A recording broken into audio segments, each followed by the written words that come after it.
2020 September 19-ാം തീയതി ഇന്ന് പ്രഭാതത്തിൽ ആദ്യം കിട്ടിയ വാർത്ത കേരളത്തിൽ നിന്ന് 3 ഭീകരപ്രവർത്തകരെ NIA പിടികൂടി എന്നുള്ളതാണ്.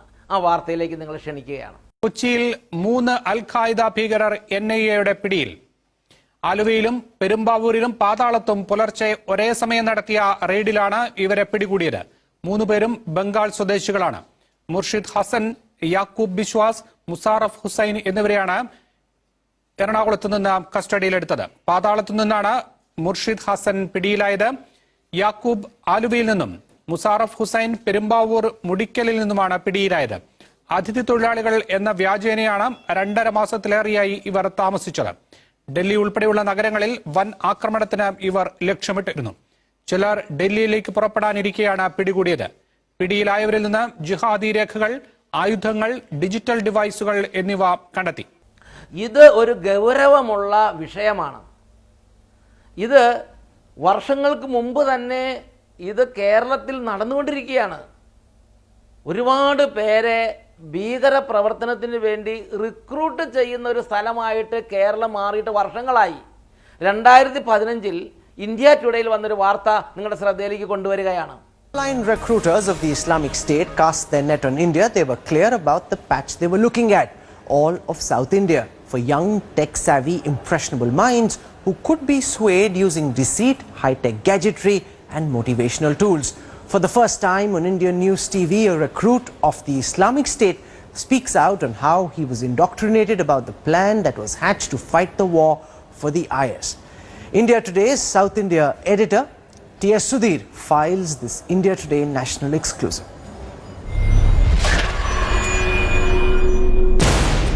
If this 23-year-old had not been stopped at the last minute at the Hyderabad International Airport in August this year, he would have been by now one of the several faceless and nameless foot soldiers of the Islamic State.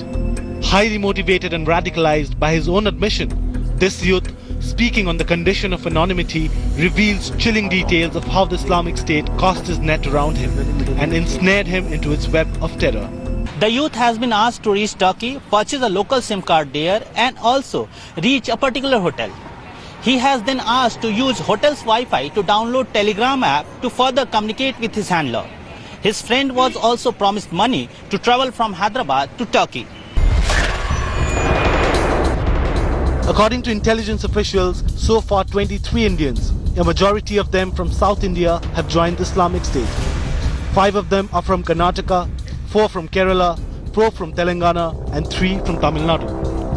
Kerala in particular, according to intelligence officials, is an active recruiting ground for Islamist groups. കേരളത്തിൽ നിന്നും അനേകം യുവാക്കൾ ഐസിസിലേക്ക് recruit ചെയ്യപ്പെട്ടതായി 2016 മുഖ്യധാരാ മാധ്യമങ്ങൾ report ചെയ്തിരുന്നു. 2016 കേരളത്തിൽ നിന്ന് recruit ചെയ്യപ്പെട്ട മലയാളികളായ തീവ്രവാദികളിലൂടെ 2020 മാർച്ചിലും ഓഗസ്റ്റിലും 2 ഭീകരാക്രമണങ്ങൾ അഫ്ഗാനിസ്ഥാനിൽ നടന്നു.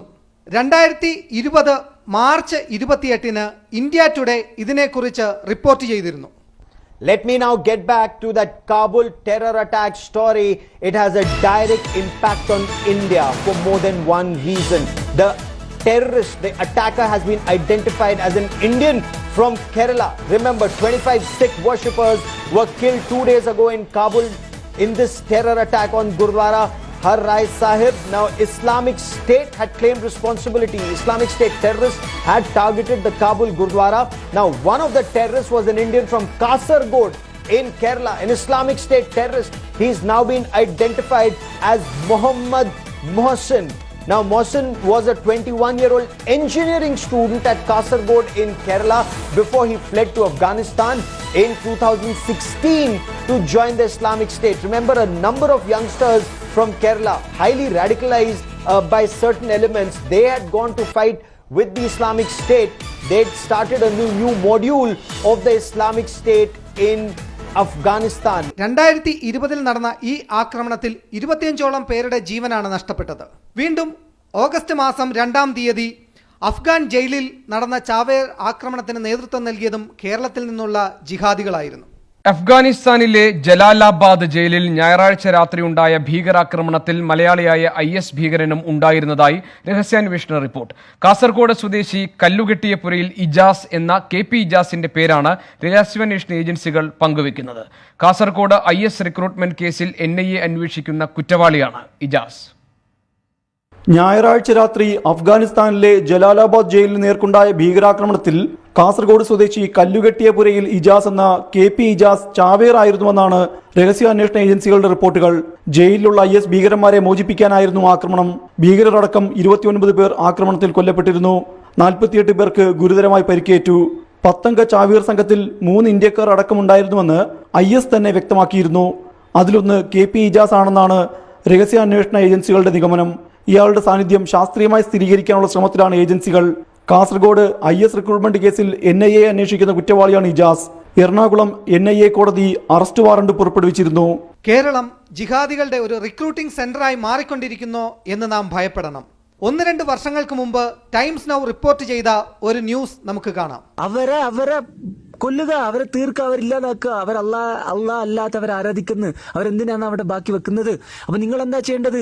ഈ ഫിത്ന, ഈ ശിർക്ക് ഇല്ലാതാവുന്നവരെ അവരോട് ഫൈറ്റ് ചെയ്യുക.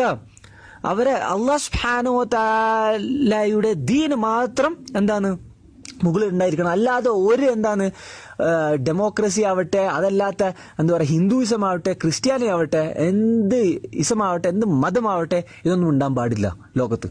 അതില്ലാതാവുന്നത് വരെ നിങ്ങൾ അവിടെ ഫൈറ്റ് ചെയ്യണം. ഫൈറ്റ് ചെയ്യാൻ എന്തൊക്കെ ടെക്നിക്ക് ഉണ്ട്, നിങ്ങൾ ട്രൈ ചെയ്യും. നിങ്ങൾ ബുദ്ധിയുള്ള ആൾക്കാരല്ലേ, സ്കൂളിൽ കോളേജൊക്കെ പഠിക്കുന്ന ആൾക്കാരല്ലേ, എന്നിട്ടും നിങ്ങൾ ബുദ്ധി ഉപയോഗിച്ചിട്ട് കുഫാറികളെ ഇല്ലാതാക്കാൻ നോക്ക്. അവരെ ഭക്ഷണത്തിൽ പോയിസൺ ഇട്ടിട്ട് അവരെ തീർക്കുക. അല്ലെങ്കിൽ ട്രക്ക് യൂസ് ചെയ്യുക, വണ്ടി യൂസ് ചെയ്യുക. എന്നിട്ട് അവരെ ഗ്യാതറിങ്സിൽ, അവരെ എന്തൊക്കെ മേളകളുണ്ട് അവിടെ. തൃശ്ശൂർ പൂരമുണ്ട്, അതേപോലെ മഹാകുംഭമേള ഉണ്ട്. എന്തൊക്കെ വേണ്ടാത്ത ഇനങ്ങളാണ് നടക്കുന്നത് അവിടെയൊക്കെ പോയിട്ട് നിങ്ങൾ വണ്ടി ഉണ്ടെങ്കിൽ അവരെ മുകളിലൂടെ ഡ്രൈവ് ചെയ്തിട്ട് ലോകത്തെല്ലായിടത്തും നടക്കുന്നുണ്ടല്ലോ. നമ്മൾ ദൗലത്തുൽ ഇസ്ലാമിലെ, നമ്മളെ ഇസ്ലാമിക് സ്റ്റേറ്റിലെ മുജാഹിദീങ്ങൾ ലോകത്തെല്ലാ സ്ഥലത്തും നടക്കുന്നില്ലേ? ഇനി വെപ്പൺസ് കിട്ടുകയാണെങ്കിൽ നിങ്ങൾക്ക് മെഷീൻ ഗൺസ്, കലാഷ്നിക്കോവ്, ഇതേപോലെ അല്ലെങ്കിൽ വെറും പിസ്റ്റോൾ അത് കിട്ടുന്നുണ്ടെങ്കിലോ, നിങ്ങൾ ഇപ്പൊ ലാസ് വേഗാസിൽ കുറച്ചു നാൾ മുമ്പ് നടന്നില്ലേ, നമ്മളൊരു സപ്പോർട്ടർ എന്താ ചെയ്തത്, ഒരു മ്യൂസിക് ഫെസ്റ്റിവൽ, റോക്ക് കോൺസേർട്ടിൽ ഷെയ്ത്താന്റെ കൊട്ടാരത്തിൽ അവിടെ പോയിട്ട് എത്ര ആൾക്കാരെ അവിടെ ഇല്ലാതാക്കി. അൽഹംദുലില്ലാ. അതുപോലെ വെപ്പൺസ് നിങ്ങൾക്ക് എങ്ങനെയെങ്കിലും കിട്ടുന്നുണ്ടെങ്കിൽ അത് ഉപയോഗിച്ചിട്ട് നിങ്ങൾ എന്തെങ്കിലും അവിടെ ചെയ്യും. അല്ലെങ്കിൽ മിനിമം ഒരു റെയിൽ പാളയെങ്കിൽ തെറ്റിക്കാൻ നോക്ക്. ഒരു ട്രെയിൻ മറിച്ചിട്ട് കുഫാരിങ്ങൾ ഇല്ലാതാവട്ടെ. അല്ലെങ്കിൽ മിനിമം ഒരു കത്തി ഉപയോഗിച്ചിട്ടെങ്കിലും നിങ്ങൾക്ക് എന്തെങ്കിലും ചെയ്യാൻ പറ്റും. ഒരിക്കലും നിങ്ങൾ എന്നിട്ട് വിചാരിക്കാൻ പാടില്ല നമ്മൾ ഇത് ചെയ്തിട്ട് നേരെ പോയി അറസ്റ്റ് ആവും. ഇല്ല, നിങ്ങൾ അറസ്റ്റ് ചെയ്യാൻ വേണ്ടിയിട്ടല്ല, നിങ്ങൾ ട്രൈ ചെയ്യണം മാക്സിമം. നിങ്ങളുടെ ഉദ്ദേശം നിങ്ങൾ ജിഹാദ് ചെയ്യുക. അവിടെ നിങ്ങൾക്ക് ഹിജ്റ ചെയ്യാൻ ഇവർ സമ്മതിക്കുന്നില്ല. കേരളത്തിൽ ജിഹാദികൾ ഉണ്ട് എന്നുള്ളതും കേരളത്തിൽ ജിഹാദിന് വേണ്ടിയുള്ളവരെ റിക്രൂട്ട് ചെയ്യുന്നുണ്ടെന്നുള്ളതും കേരളത്തിൽ തീവ്രവാദ പ്രവർത്തനങ്ങൾ ശക്തി പ്രാപിക്കുന്നുണ്ടെന്നുള്ളതും പകലുപോലെ വ്യക്തമായ കാര്യമാണ്. ഗവൺമെൻറ് ഈ കാര്യത്തിൽ അനാസ്ഥ കാണിക്കരുത്. ഇവിടെയുള്ള ജനങ്ങളുടെ ജീവനും സ്വത്തിനും സംരക്ഷണം നൽകാൻ ഉത്തരവാദിത്തപ്പെട്ട ഗവൺമെൻറ് ഇവിടെ ഇല്ല എന്ന് പറഞ്ഞ് ഉറക്കം നടിക്കരുത്. ലവ് ജിഹാദ് ഇല്ല എന്ന് പറഞ്ഞതുപോലെ ഇവിടെ തീവ്രവാദം ഇല്ല എന്ന് പറഞ്ഞ് ഉറക്കം നടിക്കരുത്. ഗവൺമെൻറ് ഉണർന്ന് പ്രവർത്തിക്കണം. ഈ കേരളത്തിലുള്ള പൊതുസമൂഹത്തോട് എനിക്കൊരു കാര്യം പറയാൻ ആഗ്രഹമുണ്ട്. ഇവിടെ സമാധാനം കാംക്ഷിക്കുന്ന എല്ലാ മുസ്ലിങ്ങളും, സമാധാനം കാംക്ഷിക്കുന്ന എല്ലാ ഹിന്ദുക്കളും, സമാധാനം കാംക്ഷിക്കുന്ന എല്ലാ ക്രിസ്ത്യാനികളും, മറ്റു സമൂഹങ്ങളും ഉണർന്ന് ഒറ്റക്കെട്ടായി ഇതുപോലെ കുറച്ച് പേരടങ്ങുന്ന ഒരു ചെറു സമൂഹം, തീവ്ര സ്വഭാവമുള്ള, അത് ഏത് മതത്തിലായാലും കുറച്ച് തീവ്ര സ്വഭാവമുള്ള ഈ ഒരു സമൂഹത്തിൻ്റെ നീക്കങ്ങളെയും നടപടികളെയും സൂക്ഷ്മമായി നിരീക്ഷിക്കുകയും അത് തക്ക സമയത്ത് മുളയിലെ നുള്ളിക്കളയുകയും ചെയ്യാൻ ജാഗ്രത പാലിക്കണമെന്ന് ഞാൻ അഭ്യർത്ഥിക്കുന്നു.